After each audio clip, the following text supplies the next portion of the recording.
To the top three finishers of the FIA Formula One Monaco Grand Prix. In third place, Oscar Piastri. In second place, Charles Leclerc. And taking the sixth win of his Formula One career and his second of this 2025 campaign, our winner, Lando Norris. Lando, very well done.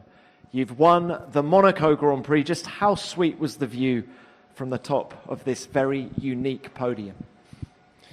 Well, all I saw was camera lenses, so I can dream of better, but it was, it's the feelings.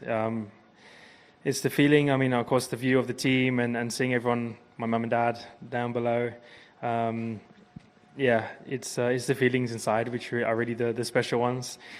Seeing the checkered flag and, winning in Monaco, this is something I dreamed of when I was a kid. There's many things that I think everyone dreams of, but it's getting to Formula One, it's winning a race in Formula One, and it's winning a race in Monaco, and we achieved it today. So, proud of the whole team, of myself, and big accomplishment for all of us. The team haven't won since 2008 or something. So, not just a good one for me, but a good one for McLaren too. From the outside, it looks like it's been the dream weekend for you, winning the race from pole positions. Were there any dramas in the race for you? No dramas. I think just, there's definitely some more tense moments in the race when I needed to push, and Charles was never that far behind. Especially at the end with Max ahead, there was some more tense moments in trying to not get too close to Max, otherwise that's when Charles had opportunities. But I think we managed it well with the strategy. It's always hard to know what we could have done better. I'm sure we can review things and look back on it, but in the end of the day, the result was the perfect one. Tricky at times, with the amount of cars, there was big bunches of cars, so getting through them without making mistakes, without just any silly things happening, was always probably the most nerve-wracking bit. Otherwise, I felt good. I felt good with the tyres, with the management of tyres and stints and all of those things. So was happy. And Lando, how much confidence does a weekend like this give you going forward? I think yesterday gave me confidence. Today, nothing new in the sense of I've had confidence in every Sunday we've had this year. I've not needed the confidence on Sundays, but yesterday was a bigger day for me. I was more proud of yesterday than I almost was of today, in fact. So, not just because a pole in Monaco kind of sets up a win, but the accomplishment of doing it, no matter what the track would have been, was something I'm more proud about. So, a good weekend for me, not just in terms of result, but personally to kind of give myself that momentum, that boost, definitely makes me feel better going into Barcelona next week. And Lando, can we get your thoughts on the mandatory 2 stops? Hated it. Why? Because it's made it a lot more scary for me. I don't know. I wish it was a 1-stop. I would have been a lot more chilled. It's not for me, right? The rules are not made for me. They're not made for us to enjoy it more or whatever. They're made for the fans. They're made to provide more entertainment for the viewers. I don't know if that was the case. So maybe it's a question I should ask you. Was the 2-stop better than the 1-stop? Well, can I throw it back to you, actually? Okay, you're playing Uno here. Okay. No, would you like to see it again next year, or do you think they need to change it? Depends where I start. Thank you. All right. Lando, very well done. Great weekend for you. Charles, let's come to you now. Great race, great weekend by you and Ferrari. Given the season you've had so far, just how much pleasure does this P2 give you? P2 or you said P3? P2, yes. I don't know. I'm never really happy with a second place. Then if you do a step back and you look at our season, I think this is a very positive result for the whole team. And especially coming here, we had very low expectations, just because our low speed performance have been very, very bad all season. However, I think here it's a very specific track because there's lots of bumps, there's a lot of curb riding, and I think our car is pretty good on that. And that helped us to close the gap. So yeah, I think we did a really good job, and 18 points plus the 10 of Lewis are very valuable points for the situation we are in, and on that I think we should be proud. Am I over the moon for second place? Not really, but it's been a very positive weekend anyway. Where were the main opportunities for you in the race? I mean, if the driver in front doesn't make a mistake, is it nigh on impossible to pass, even when you have a mandatory two-stop race and strategy comes into it? It's very difficult. When Max at the end was in front, I really believed in it until the very end. I thought about all night the 2 or 3 places where I could try something on Lando, and I was willing to take all the risks possible to try and get that win, but unfortunately these opportunities never came, or at least I had maybe 2 or 3 laps where I was like, okay, maybe I go for it, but Lando straight away saw those and defended very well, so I basically couldn't really go and try something. So yeah, at the end there was no opportunities for me. Where were those main opportunities? I don't know. I think there were maybe 2 laps in Rascasse, which was the place where I was trying, and then maybe 1 in Fairmont. But the Fairmont one was very optimistic, maybe. And Charles, can we get your thoughts on the mandatory 2 stops as well? Would you like to see it back at Monaco next year? I think being second today, I was pretty happy that this was the case, because it at least give you a little bit more hope that something is possible. And honestly, it was quite interesting because with the traffic and everything, there was lots of things happening, or at least you had to push through traffic, which is a very tricky thing to do, especially here in Monaco. So I think it gives more opportunities. I've heard also there was quite a lot of team games behind us.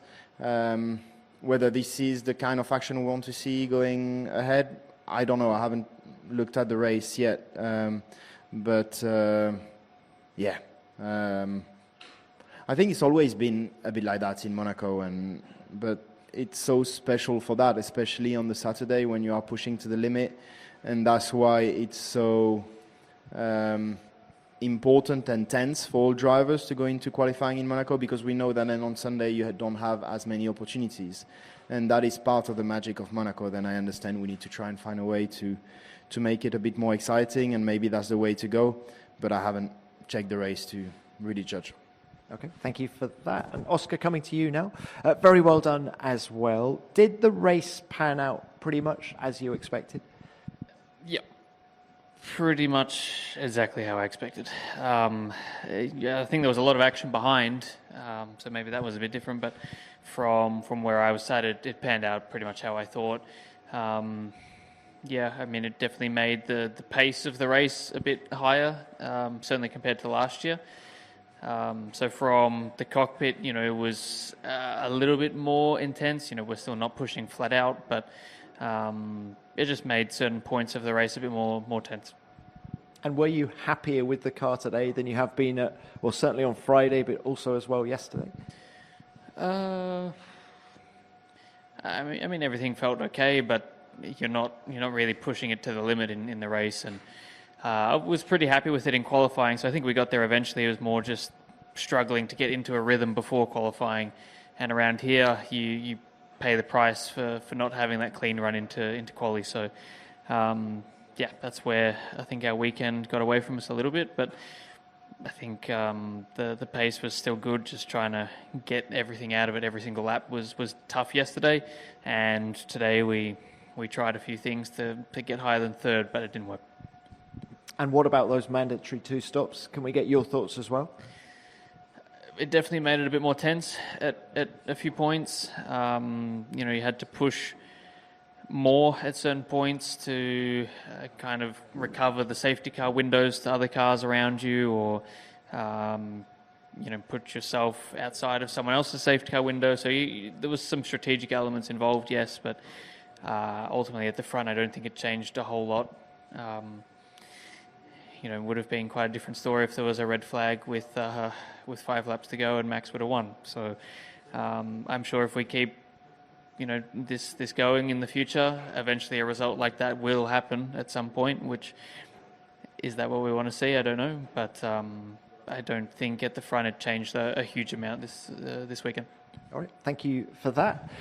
Let's now open this to the floor. Who's got our first question, please? Yeah, Luke. Luke Smith from The Athletic. Lando, picking up on Oscar's point about the red flag, how nervous were you when you realised what Max was doing, going all the way to the end, and had it been red flagged, it would have effectively won him the race? Or were you kind of accepting it's out of my control? Yeah, what can I do? Nothing. It's out of my control. It's, yeah. No point thinking about it. If it happened, it happened. He wins Monaco. Well done. Yeah. No, I was happy on just focusing on my own race. Of course, praying that it didn't happen, but I didn't think of the rest.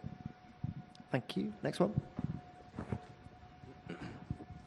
Nate Saunders, ESPN. Lando, question for you. Congratulations. Standing on the top step at Melbourne must have felt like quite a long time ago, given it's been 2 months. A lot's been written about the spell since then, but, you're leaving here still just 3 points behind Oscar.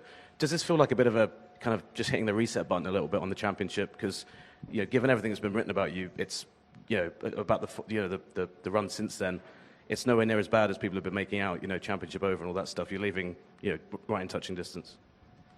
Yeah, I mean, people can write what they want. That's not up to me. People have their own opinions. They can do all of those things. Thing is, none of them are true for 99% of the time. So it's all crap. And I don't mind what people write as long as I know the truth and my team know the truth, and that's fine. I've been working hard over the last few months to get back to kind of having that momentum that I had in Australia, that confidence. What I felt this weekend, was a small step forward, but it's not it. It's not like I've nailed it now and everything's back. There's still things that I need to work on. There's still things that, as a team, them giving me the equipment, and I don't mean just making a quicker car, because the car's quick enough, but giving me the things I need from the car in order to excel and maximize the results. And the differences from last year to this year. So still things from both sides, but I'm very proud of yesterday. I'm happier with yesterday's result than I am of today's. I mean, today's is incredible, but I was more emotional yesterday than I was of today. And that's how much yesterday meant to me. To kind of get my groove back in qualifying, because it's something I've just had my whole life. It's just always been good until this year, and I've had to work hard to try and get it back.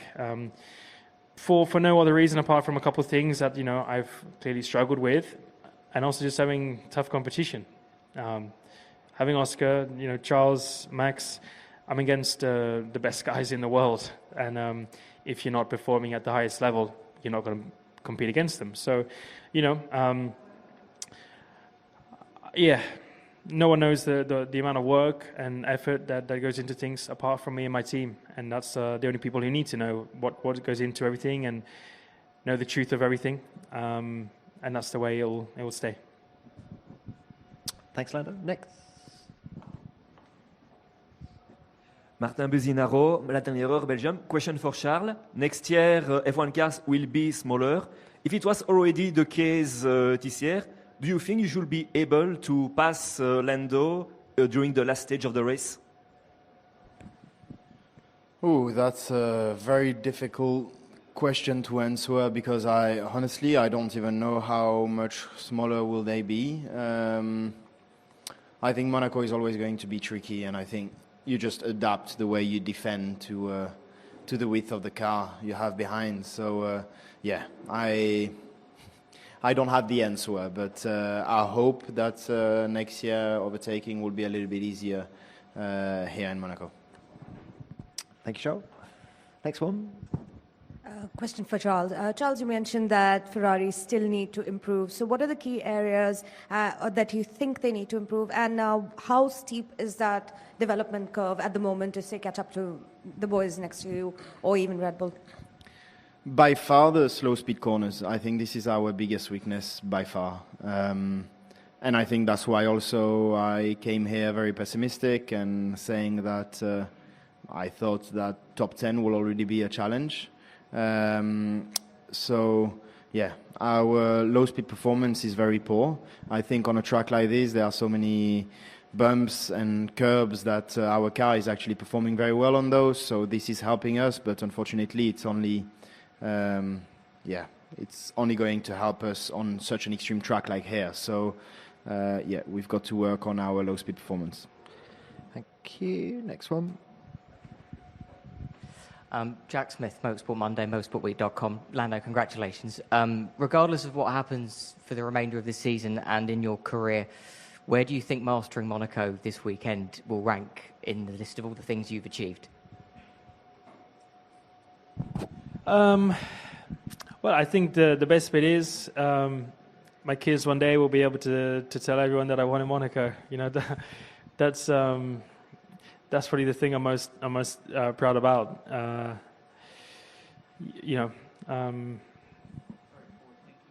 thinking of the future.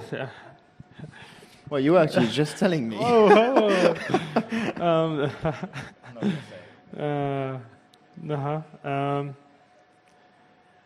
I think it would be up there for sure, especially because it's of the weekend that it's been. With pole and with the race. It wasn't just a pole or just a race, it was both together, and I think that's perfect.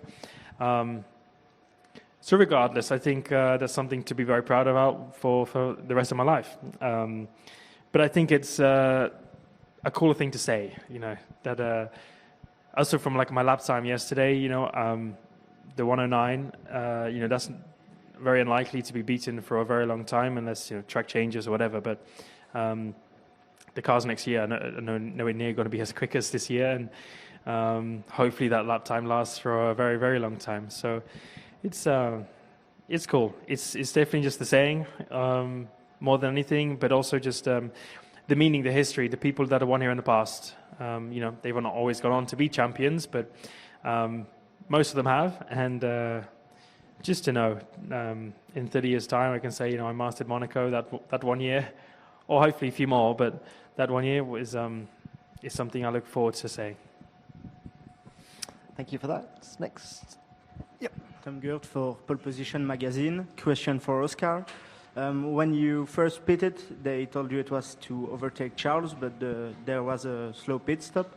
Do you think if the pit stop was actually quicker, you could have overtaken Charles, or do you think it wouldn't have worked? No, I don't think so. We're too far back. I think we tried to make something happen, but I don't think he was ever going to change our result. Thank you. Yep, another one. Giuseppe Marino, Motori Online, for all drivers. Do you think that double pit stop rule can be a permanent rule for all the races? I don't know. Ask the people who make the rules. We just have to abide by them. But it depends what you want. Do you want to manufacture races? Do you want, there's not been any more overtaking here. I thought that was what was wanted. Now you just give people opportunity by luck, by waiting for a red flag, waiting for a safety car. You're not getting a more deserved winner in the end of things, which I don't entirely agree with. I think it should be the person who drives the best race and deserves to win. Of course, I'm probably slightly biased in my opinion, but I think it needs to be improved in different ways. Overtaking has never been good in Monaco, ever. So I don't know why people have such a high expectation.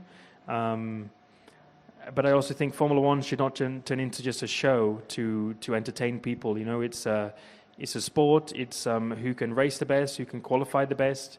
Like Charles said, everything was about yesterday. But that's the way it's been since, the first year, 50 years ago, 60 years ago. So the last thing I want is manufactured racing. And I think we definitely need to stay away from that and do a better job with cars, with tyres. Then you might start to see more racing, but not by just introducing so many pit stops. Thank you. Yep, another one. Leonid Klug from Grande Premio. Question for Lando. Do you think Max was intentionally backing you off into the hands of Charles so that Charles could pass you more easily? Thank you.